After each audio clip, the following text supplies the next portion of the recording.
The app I chose is BrainPopJr. This app is for students who are between kindergarten and third grade. There's a BrainPop Original that is for 4th through middle school. On here you can see so many different things. There are lots of videos to go with whatever topic you may be teaching or wanting your child to learn about. So you can watch a short little video and then go to the bottom and there's a few different things to do after you watch the video to make sure the child or student learned and has grasped the topic. So you can click on all these different things. Wordplay. And I really like that it reads each thing that you're hovering your mouse over aloud.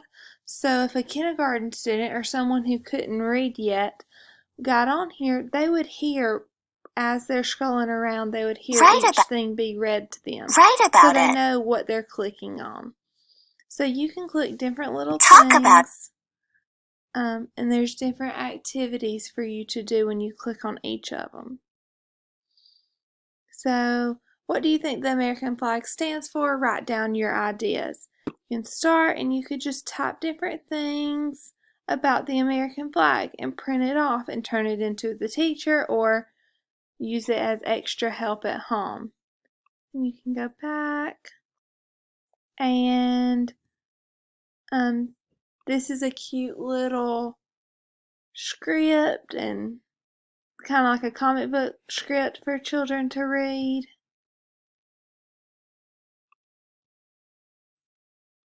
And I'm sure students would love the joke section.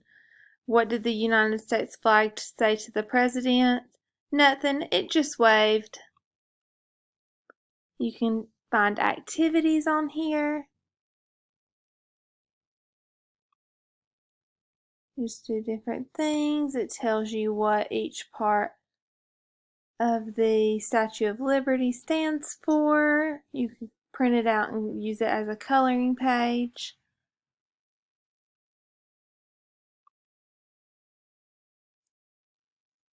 And the quizzes you do have to pay for, so you would need the subscription, which is $175 per year for school districts and teachers to buy. So if you did click on quiz, it's going to let you take this quiz. Some of them you do have to pay for. So just a reminder, if you download this, some quizzes you will have to pay for. But you can print off those quizzes or maps and things and use them in your classroom. I just love all the different games and things that are on here to go along with each of these. So you can click different words and explore what it means. Right. Explore this word with a drawing rung at the first reading of the Declaration of Independence. You can write things down that you learned about the Liberty Bell. Use this word in a piece of writing. And you can act them out and do a little skit with a friend. This is a wonderful resource for students and teachers and even parents to use at home. There are so many different things you can do on BrainPop.